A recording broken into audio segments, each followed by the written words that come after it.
Hello, good morning. Hello, good morning. Good morning. Good morning. How are you? Fine, thank you. Please tell us your name and where you're calling from, sir. Yes, this is Kerry from Lamington, Kangware. Yes, Kerry, good morning. Good morning, Duan Dennis. Asante. I just wanted to say about the rights. As much as the responsibility of knowing our rights is also part of our civic duties, the greater responsibility lies in those who own authority, and they have Article 46, I think, which speaks about the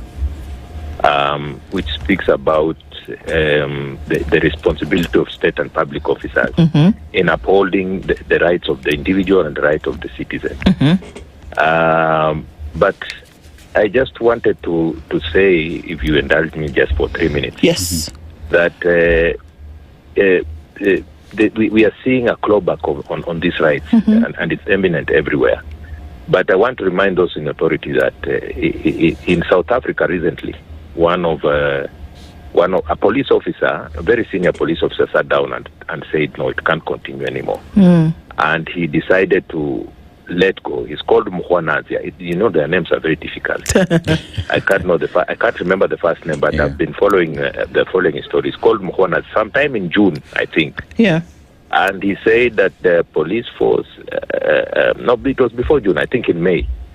And he said the police force in South Africa is completely corrupt. And he gave the entire legal justice system, right from the judiciary all the way to the arms of that are involved in the justice system. He mentioned even the minister for internal, what they call the internal security, or minister for state, and the number of times he's tried to interfere with police investigation and giving police direction against the law. And unlike here, where such an officer would have been silenced, I think for all the dark things that are going on in South Africa right now, the president set up a commission called the Madlanga Commission. It was named after, it's a commission, a judiciary inquiry, but it has been nicknamed the Madlanga Commission because Madlanga is the deputy chief justice.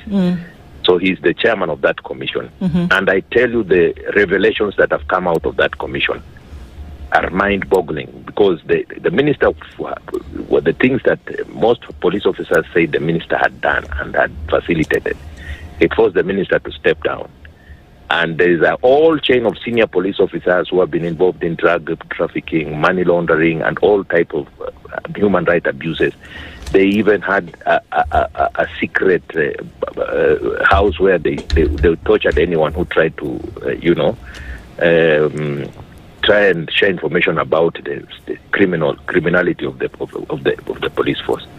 So as they sit in those public offices and think that they will never, the law will never catch up with them, or they will trample on people's rights and it will go that way, I'd just like to call them to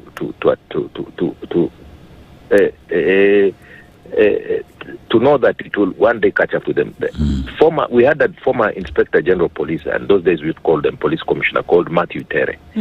He said that there is no perfect crime, and even if the populace elect politicians who have criminal intent and who make it difficult for the police to execute their duty, one day the rule of law will catch up with them.